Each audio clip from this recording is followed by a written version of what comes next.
Dear friends, greetings to every one of you in the most exalted name of Lord and Savior Jesus Christ.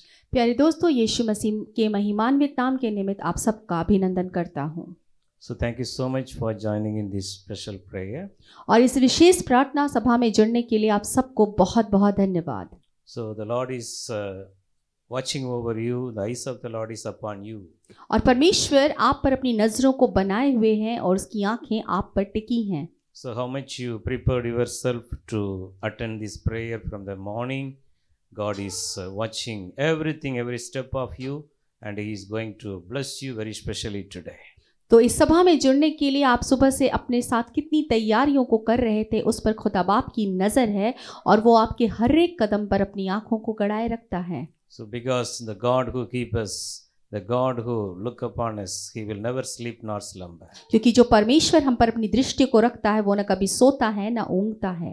So all the time He is looking upon you and in your every work you are doing for Him. और इसलिए परमेश्वर आपके ऊपर हमेशा अपनी दृष्टि को रखता है और हर उस काम पर भी जो आप करते हैं। So today also He is going to speak to you because the God's plan in every one of our lives, we should be more strong every day in the Lord Jesus Christ. और परमेश्वर आज की सुबह विशेष रीति से आपसे बात करना चाहता है क्योंकि उसकी योजना हम में से प्रत्येक के लिए बहुत अद्भुत रीति से और बहुत मजबूती के साथ हमारे जीवन के लिए है। Because you are called by God, you are chosen by God, you are separated by God for His special plan and purpose. क्योंकि आप उसकी विशेष योजना के तहत बुलाए गए, चुने गए और अलग किए गए हैं।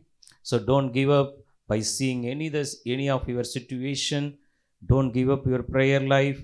Don't give up your faith in the Lord all the time. Be strong in the Lord and in the grace of God. और इसीलिए परिस्थितियों के में पढ़कर जब परिस्थितियां आपके खिलाफ चली जाएं तो हार मानकर प्रार्थना में अपना जीवन गुजारना बंद ना करें, लेकिन प्रार्थना में मजबूती के साथ बढ़ते जाएं और दिन प्रतिदिन उसकी सहभागिता में बढ़ते जाएं। So we are following Jesus Christ. He is also holding our hands. That is the very important. We are not following Jesus Christ by alone.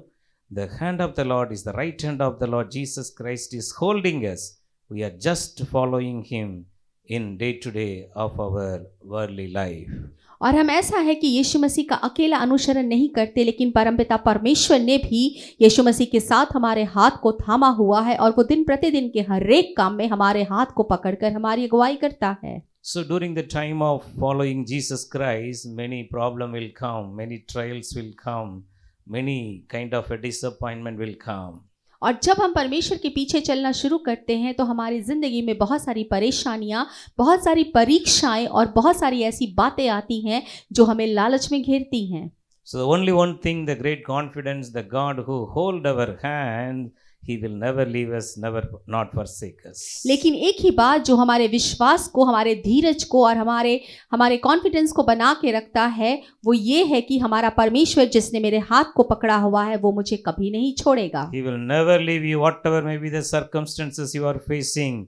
The heavy winds may come, the heavy storm may attack you, but the Lord who is holding your hand, He will rise up and He will help you. और इससे फर्क नहीं पड़ता कि आपकी जीवन की परिस्थितियां कैसी हैं, आंधियां आ जाए, तूफान आ जाए, लेकिन वो हर परिस्थिति में आपका हाथ पकड़ के खड़ा है और वो आपको संभालने के लिए तैयार है। He will never let you down. All the time He will help you. He will help you always. He will come and be with you all the time of your trouble. वो आपको कभी गिरने नहीं देगा और हर एक समय जब भी आप परेशानियों में होंगे वो आएगा और आपके हाथ को पकड़कर आपकी हर एक परेशानी से आपको निजात दिलाएगा। So for that purpose only He want we should grow in Christ every day in our life. और सिर्फ यही एक बात है जिसके लिए वो चाहता है कि हम दिन प्रतिदिन परमेश्वर के साथ अपने जीवन में उसकी सहभागिता के साथ बढ़ते जाएं। So whenever we are growing in the Lord Jesus Christ also will happy my child, my son, my daughter, she or he, she is growing in me. So such a way He will give us more grace to go ahead in our spiritual life. और जब हमारा परमेश्वर हमें ऐसे देखता है कि हम उसके साथ बढ़ते हैं तो वो भी आनंदित होता है, वो खुश होता है कि मेरे बच्चे, मेरे बेटे और मेरी बेटियां, वो स्त्री हो या पुरुष, वो सब अपने साथ परमेश्वर की उपस्थिति में बढ़ते जा रहे हैं। So every time, every year, every day, we should grow in the Lord. That is the main concept of the God's plan and the word of God. और परमेश्वर की जो वचन है और परमेश्वर का जो वायदा है उसका एक महत्वपूर्ण सिद्धांत है कि हम प्रत्येक पल, प्रत्येक दिन और प्रत्येक साल परमेश्वर की उपस्थिति में निरंतर बढ़ते जाएं। So he is the unchanging Jesus. He is before us. और वो कभी ना बदलने वाला परमेश्वर है जो हमारे सम्मुख हमेशा खड़ा रहता He है। is the same yesterday, today and forever. वो आज, कल और युगानुग एक सा रहने वाला परमेश्वर है। So the only thing we should be more strong, we should follow him every day with a new mind, with a new focus, with a new heart, with a new thinking, with a new mind of Christ. और हमारे लिए एक बात बहुत जरूरी है कि इसलिए हर दिन हम एक नई आत्मा, नए प्राण, नए हृदय और नए मन के साथ उसका अनुसरण करना शुरू करें। Today also the same Jesus who performed the mighty miracle, he is alive to perform the miracle in your life. और वो परमेश्वर, वो यीशु मसीह जिसने पुराने समय में लोगों के जीवन में आश्चर्य कर्म किए, वो परमेश्वर आज भी मौजूद है आपके जीवन में आश्चर्य करने के He लिए। knows your heart, he knows your pain, how much you are going through the situation in your life. The Lord is so close to you. He is in you, he is dwelling in you, he is going to help you. And all your sorrows are going to be turned into joy. वो आपकी परिस्थितियों को जानता है, वो आपकी परेशानियों को, आपके हृदय को, आपकी परिस्थितियों को और हर एक बात को जानता है। और वो परमेश्वर आपके हृदय में रहता है और वो कभी टलने वाला परमेश्वर नहीं। So he want to give you the more grace. और वो आपको अधिक से अधिक अनुग्रह देना चाहता है। So how he will give you the grace? तो वो आपको अनुग्रह कैसे प्रदान करेगा? So through the God's word. Word of God is full of grace, full of mercy. Whenever we are applying the God's word in our life, the God's grace will become upon us. और ये केवल परमेश्वर के वचन से होता है, क्योंकि परमेश्वर का वचन अनुग्रह और दया से भरा हुआ है। और जब कभी हम परमेश्वर के वचन को अपने ऊपर या अपने लिए बोलते हैं तो उसका अनुग्रह और उसकी दया हम पर से गुजरती है। So we are going to complete this 2021 very soon. Few days ahead of us to complete this year. और सिर्फ कुछ ही दिन बाकी है जब हम 2022 में प्रवेश कर जाएंगे और 2021 पूरा हो जाएगा। So before the few days, we have to pray more. We have to read the Bible more. We have to climb the promises of God more. That is the God's plan before us.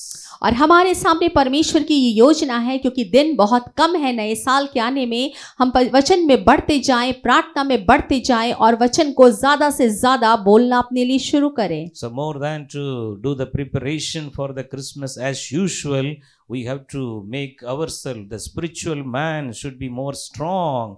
We should be taking care of our inner man, the spiritual life of us, that is very important before the eyes of the Lord. और ये बहुत ज़रूरी है कि हम सांसारिक या शारीरिक रीति से बड़े दिन की जो तैयारियां करते आए हैं उन तैयारियों को ना करें, लेकिन आत्मिक रीति से अपने आप को मजबूत बनाएं और परमेश्वर के सामने में अपने हृदय को उसके लिए खोल दे। और ये तैयारी ज़्यादा ज़रूरी है। So because the Lord Jesus Christ want to speak to you face to face, he want to give you more grace, he want to give you more revelation from the word of God. Whenever you read the Bible, he want to speak to you. That is the very important thing, rather than the preparation of the rest of the thing as the worldly people used to do. और जैसा कि संसार में लोग करते हैं Christmas की तैयारी के लिए, उससे कहीं ज़्यादा ज़रूरी है कि आप परमेश्वर के साथ बढ़ते जाएं, क्योंकि परमेश्वर की यही योजना है और वो चाहता है कि आप उसके वचन में बढ़ते जाएं, उसके वचन में बने रहे, प्रार्थना के जीवन में बढ़ते जाएं। और ये परमेश्वर की योजना है, क्योंकि वो नहीं चाहता हम वो करें जो संसार में लोग करते हैं। Because the God's plan in every one of us in this world, we should be like Jesus. क्योंकि परमेश्वर की योजना है इस संसार के लिए कि हम में से प्रत्येक यीशु मसीह की तरह बनने पाए। So that is the real Christmas. We should be changed in our body, soul and mind like Jesus Christ. और वो असली बड़ा दिन होगा, असली क्रिसमस होगा जब हम यीशु मसीह की तरह प्राण, शरीर और आत्मा में बदल दिए जाएंगे। So you have to follow the Lord Jesus Christ faithfully by carrying the cross and enduring the hardship in our life. और आपको अपनी जिंदगी की विपरीत परिस्थितियों में, मुश्किलों में भी उसके क्रूस को उठाकर, यीशु मसीह के क्रूस को उठाकर चलने की निरंतर जरूरत है। So because without carrying the cross, we can't fulfill the God's plan in this world. क्योंकि बिना क्रूस को उठाए हम परमेश्वर की योजना को इस संसार में पूरा नहीं कर सकते। Today also the Lord want to give you the promises of God, how you can be strong during the time of your problem. और आज परमेश्वर आज भी आपको एक वायदा देने चाहता है और वो चाहता है कि वो आपसे वायदा दे कि कैसे परेशानियों में या विपरीत परिस्थितियों में भी आप इस संसार में अपने आप को स्थिर रख सकते हैं। Several times we are doing everything correct in our lives, we are going according to the God's plan, but the evil people used to come against us and disturb us and to trying to bring us down in the God's plan. और कई बार ऐसा होता है कि हम परमेश्वर की योजना के अनुसार अपने जीवन में अनुकूल चीज़ों के साथ चलते हैं, ऊपर जाते हैं, परमेश्वर की उपस्थिति में बढ़ते हैं, लेकिन संसार की वो बुरे लोग और वो बुरी बातें वो हमें कई बार हमारे जीवन में हमारे ऊपर अधिकार लेती हैं और हमें नीचे कर देती हैं। Several times we are going through disappointment whenever we are decided to follow Jesus Christ and go ahead in our spiritual life very much strong by reading the Bible and praying. Sometimes the disturbance will come and make everything upside down. We will be full of in problem. We will unable to fulfill the God's plan. और कई बार ऐसा होता है कि हम आत्मिक स्तर में परमेश्वर के साथ बढ़ना शुरू करते हैं, वचन में परमेश्वर के साथ बढ़ना शुरू करते हैं, लेकिन फिर बहुत सारी परेशानियां, बहुत सारी समस्याएं हमारे जीवन में आ जाती हैं और वो चीजें हमारे जीवन में परमेश्वर की योजना को पूरा होने से रोक देती हैं। So during that time also the Lord want to give you the grace to help you. और इस ऐसे समय में भी परमेश्वर अपना अनुग्रह आपको प्रदान करता है ताकि वो आपकी मदद कर सके। So how much you are going down in your spiritual life, the grace of God will help you to come up more and more in your spiritual life again. और जब आप अपने आत्मिक स्तर में नीचे गिरना शुरू करते हैं और आप जितना नीचे गिरते हैं, परमेश्वर का अनुग्रह उतनी ही बहुतायत के साथ आपको वापस मदद करता है ताकि आप अपने आत्मिक स्तर पर ऊपर उठने पाए। So you should faithfully follow the God's word, the promises of God in your life. और इसीलिए बहुत जरूरी है कि आप पूरी विश्वास योग्यता के साथ परमेश्वर के वचन को अपने जीवन में मानना शुरू करें। So please note this word of God. This word of God is very important. It will help you to grow more and more in your day-to-day life. और आप इन वचनों को चाहे तो लिख सकते हैं क्योंकि ये वचन वो वचन है जो आत्मिक स्तर में आपको रोज प्रतिरोज के जीवन में बढ़ने में मदद करेंगे। 1 Peter chapter 2 verse 19 to 25. पहला पत्रस दूसरा अध्याय 19 से 24। So this word of God is very powerful. You have to practice this word of God in your life and it will help you and it will make you more strong in the Lord. और ये जो परमेश्वर का वचन है ये बहुत ही सामर्थी है और ये आपके रोज बरोज के जीवन में आपको सामर्थ प्रदान करेगा और आप जब गिरने लगोगे ये आपको उठा के स्थिर करेगा। So through this God's word, He want to give you the special grace to make you more strong in the Lord. और ये जो परमेश्वर का वचन है ये आपको विशेष अनुग्रह देना चाहता है ताकि आप परमेश्वर के वचन में बढ़ते जाएं। So the words 1 Peter 2:19 it says like that whenever we are going through hardships because of the unjust suffering. और वचन ऐसा कहता है, पहला पत्रस दूसरा का 19 ऐसा कहता है, जब हम अन्याय से दुख उठाते हुए क्लेशों में गुजरते हैं। So we should fully trust in the Lord, remembering Jesus Christ, following Jesus Christ. All the time our eyes should be upon the Lord Jesus Christ. उस समय हमारी आंखें, हमारी नजरें परमेश्वर के ऊपर होने की जरूरत है और हमारा पूरा भरोसा, हमारा पूरा केंद्र उस परमेश्वर पर होने की जरूरत है। Because God will give you the grace and favor if you are taking the hardship, the unjust, the people, the evil people, without any, you are doing the correct thing only, but they used to come against you and put blame over you. If you are taking that from your heart by looking upon Jesus Christ, the Lord will honor you and the Lord will exalt you. और जब ऐसा आप करते हैं और जब आप परमेश्वर की बातों को अपने जीवन में लेकर चलना शुरू करते हैं तो परेशानियां आपके जीवन में कितनी भी क्यों ना आए, लोग आपके विषय में कितनी भी बातें क्यों ना करें या कितनी भी षड्यंत्र क्यों ना रचे, ऐसी स्थिति में परमेश्वर आपको स्थिर खड़े होने का सामर्थ्य देता है। So it will not continue all the time. For a little while God want to test you. God want to how you are taking the hardship.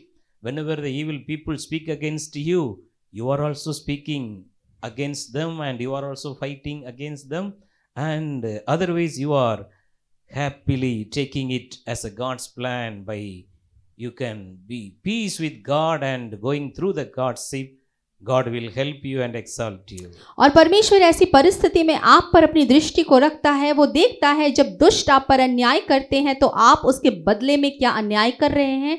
जब वो आपके खिलाफ बोलते हैं तो क्या आप भी उनके खिलाफ बोलना शुरू करते हैं, या आप परमेश्वर की शांति को अपने जीवन में लेकर चुपचाप अपने आप को उसके हाथ में अपने अधिकार में देकर आप वचन के साथ बढ़ते जाते हैं। So this word of God is very important. If you are unjust, going through unjust suffering, the Lord Jesus Christ will give you the grace, because Jesus Christ also gone through the same path like you. और जब आप अन्याय के साथ दुख उठाते हैं तो परमेश्वर आपके साथ खड़ा रहता है।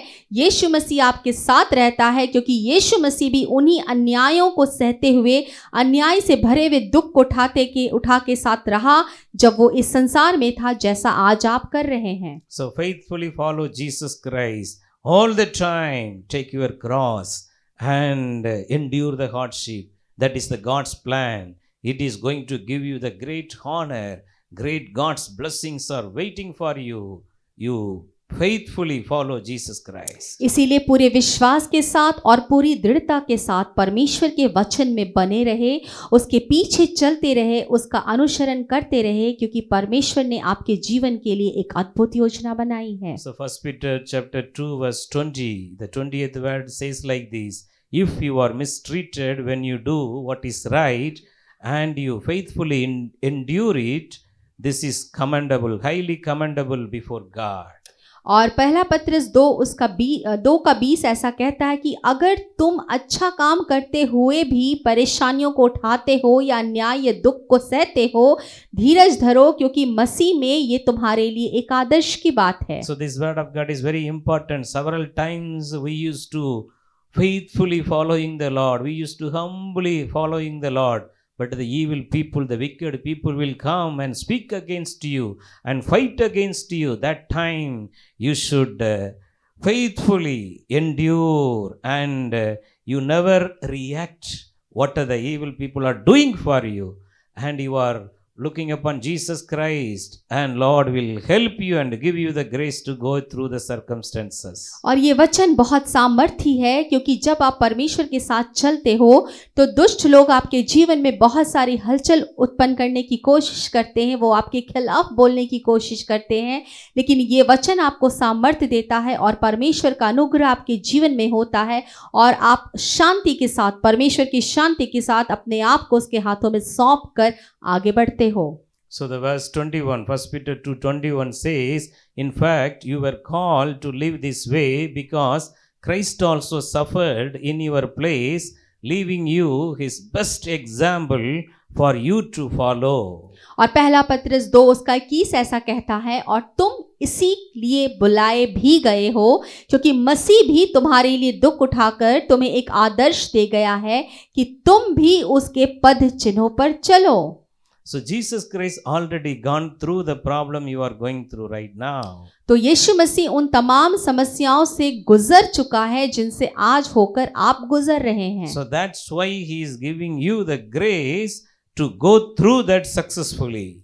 और इसीलिए वो आपको अनुग्रह प्रदान करता है कि आप उन परेशानियों से होकर सफलतापूर्वक निकल जाएं। So carrying your cross and following Jesus Christ, it will be surely the Lord is going to help you and exalt you. The greater days are ahead of you. The great blessings are waiting for you. Go patiently. Go endure your suffering faithfully, peacefully with God. God will give you the grace. अपना क्रूस उठाए और यीशु मसीह का अनुसरण करे, उसके पीछे पीछे चले, अपने क्लेश में स्थिर रहे और धीरज के साथ बने रहे। परमेश्वर आने वाले दिनों में आपके जीवन में अद्भुत रीति से काम करने जा रहा है और आपको ऊंचे पे उठाने जा रहा है। So through such a word of God, God want to give you the grace to make you more strong. You will be fully strengthened by the word of God, and nothing will shake you, you will be all the time strong in the Lord. और आप जब परमेश्वर के वचन को अपने साथ लेकर चलते रहेंगे, परिस्थितियां कितनी भी विपरीत क्यों ना हो जाएं, कोई भी चीज आपको डिगा नहीं पाएंगी, हिला नहीं पाएंगी, और आप अपनी बातों में अपने समय के अनुसार स्थिर बने रहेंगे। So the verse 22, 1 Peter 2:22, it's the best example, our only example, Jesus Christ. During the time of the suffering Jesus gone through, he never sinned, he never spoke deceitfully against the evil people.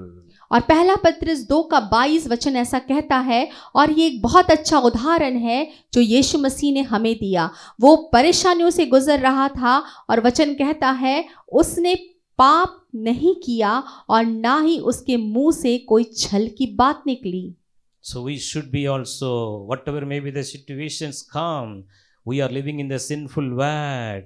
The sin is surrounding us everywhere. If we give one small place, small a kind of a chance, the sin will overcome us. We should be only follow Jesus, how he gone through the situation successfully. He never sinned, he never spoke deceitfully.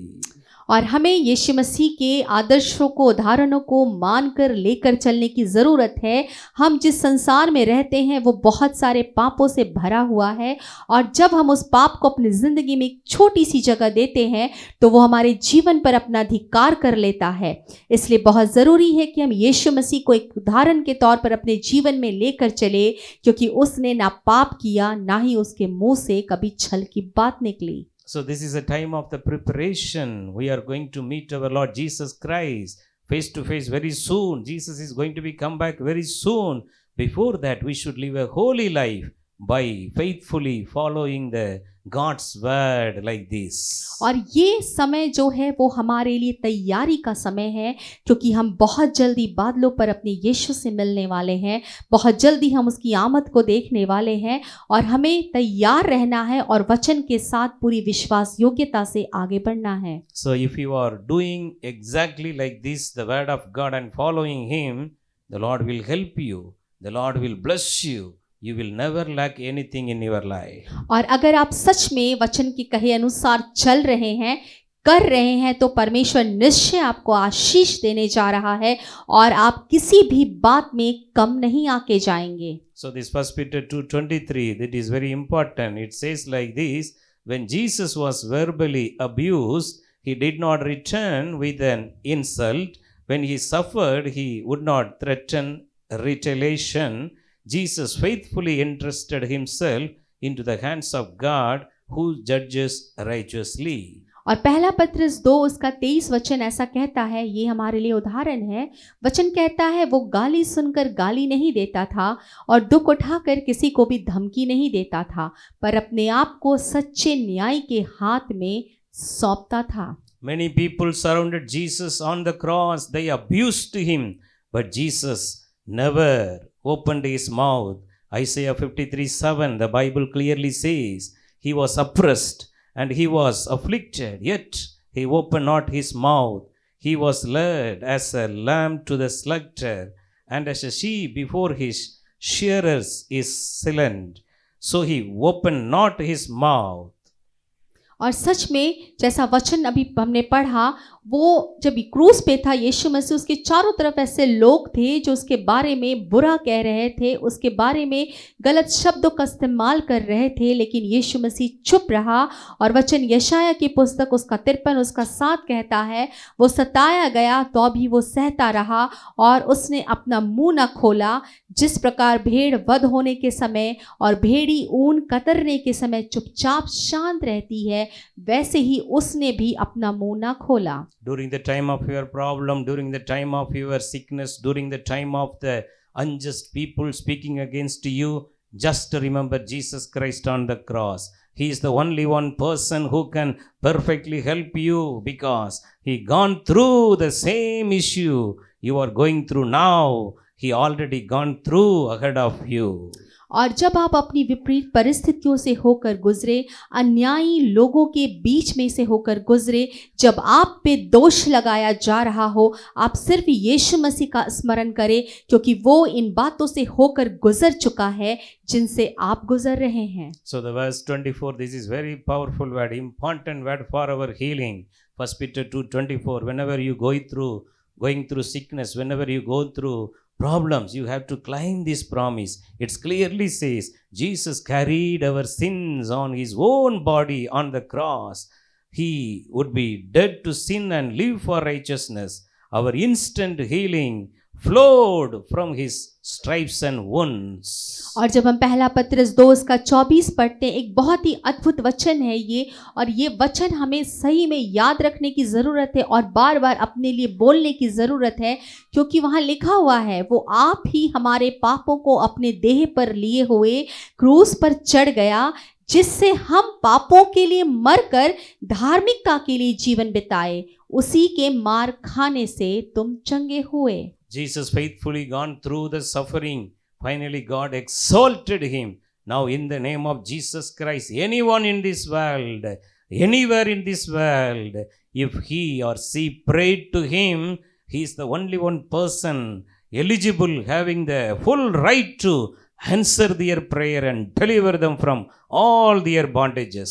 और यीशु मसीह पूरी विश्वास योग्यता के साथ अपने दुखों को सहता रहा, और इसलिए वो इस बात का अधिकारी हुआ कि वो परमेश्वर पिता के साथ और परमेश्वर पिता की उपस्थिति में ऊंचा किया गया। और आज अगर कोई भी उसके उस अद्भुत नाम से, जिस नाम के योग्य और कोई नाम नहीं, जब प्रार्थना की जाती है तो परमेश्वर ऊंचे पर सुनकर उत्तर देता है। Are you also going through the same suffering Jesus gone through? The days are coming. The Lord will exalt you. How Jesus Christ exalted into the right hand side of, he is sitting in the right hand side of the Father, the Heavenly Father. The same way he will give you grace in this world itself. God will exalt you and you will enjoy your blessings through the grace of the Lord Jesus Christ. क्या आज आप अपने जीवन में ऐसी ही परिस्थितियों से गुजर रहे हैं जैसे यीशु मसीह गुजरा? आप परमेश्वर के हाथ में हैं, और परमेश्वर आपको वैसे ही महिमा देने जा रहा है जैसे उसने यीशु मसीह को महिमा दी। वो आज परमेश्वर के दाहिने हाथ पे है और वो ऊंचे पर विराजमान है। If you are faithfully carrying your cross and following Jesus Christ by fulfilling faithfully the promises of God, following the God's word diligently in your life, the Lord will use you also like him, because John chapter 14:12 says, the one who believes in Jesus, he will do greater things than Jesus Christ. और यूहन्ना की इंजील उसका 14:12 ऐसा कहता है कि अगर आप विश्वास के साथ इस संसार में रहते हुए पूरी विश्वास योग्यता के साथ, पूरी धार्मिकता के साथ उसका अनुसरण करते हैं, उसके पद चिन्हों पर चलते हैं, तो वो आपके जीवन में भी अद्भुत काम करेगा और वो आपको भी ऊंचाई पे उठाएगा। So today the Lord Jesus Christ is ready to heal you, ready to bless you, ready to deliver you from all your situation. Just put your faith upon him. Just faithfully follow him by carrying your cross and applying the word of God in your life. God will honor you and exalt you. और आज आप जब अपना क्रूस उठा के चलते हैं, अपना क्रूस उठा के चले, और परमेश्वर आज अद्भुत रीति से आपको आपकी हर एक परिस्थितियों से, हर एक परेशानियों से, हर एक बेचैनी से आपको निजात दिलाने जा रहा है। और आप जब उसका क्रूस उठा के चले तो निरंतर चलते रहे और विश्वास योग्यता में बने रहें। So let us close our eyes and look into God in prayer right now. अपनी आंखों को बंद करेंगे और परमेश्वर की तरफ देखेंगे। How many of you are having sickness in your body? How many of you are praying for your dear one's sickness right now by claiming this promised word? 1 Peter 2:24, the instantaneous healing grace of Jesus Christ is going to be come upon you. Every spirit of sicknesses, weaknesses, or leaving you from your body right now. Receive your healing right now in Jesus' name. और जितने लोग आज परेशान है, बीमार है, परिस्थितियों में बंधे हुए हैं, विपरीत बातों में फंसे हुए हैं, आज पहला पत्रस 2:24 के अनुसार परमेश्वर अपनी सामर्थ को आपके लिए रिलीज करता है, आपके ऊपर भेजता है और आप उसकी सामर्थ को ग्रहण करें। आपका हर एक बंधन यीशु के नाम से टूटने पाए। All type of sickness, whatever may be the sickness you are going through, whatever may be the bondages you are going through, in the name of Jesus Christ of Nazareth, every spirit of the Lord, all the sicknesses and the bondages shall be broken in Jesus' name. वो बीमारी कोई भी कैसी क्यों ना हो, वो बंधन कोई भी कैसे क्यों ना हो, वो हर एक बीमारी, वो हर एक बंधन यीशु नासरी के नाम से टूटने पाए। Now the Holy Spirit is coming upon you.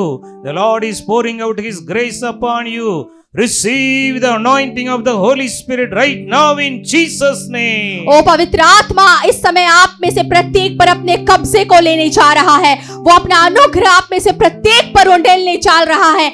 इस समय उसके अनुग्रह को ले और पवित्र आत्मा के अभिषेक को ग्रहण कर ले यीशु के नाम से। The Lord is opening your spiritual eyes. You are going to see Jesus face to face, and you are going to be filled with the Holy Spirit and speak the heavenly language, the unknown tongues, very soon in Jesus' name. ओ वो आपकी आत्मिक आंखों को खोलने जा रहा है और बहुत जल्दी आप यीशु मसीह को रूबरू देखने पाएंगे। वो आपको आत्मिक वरदानों से भरने जा रहा है।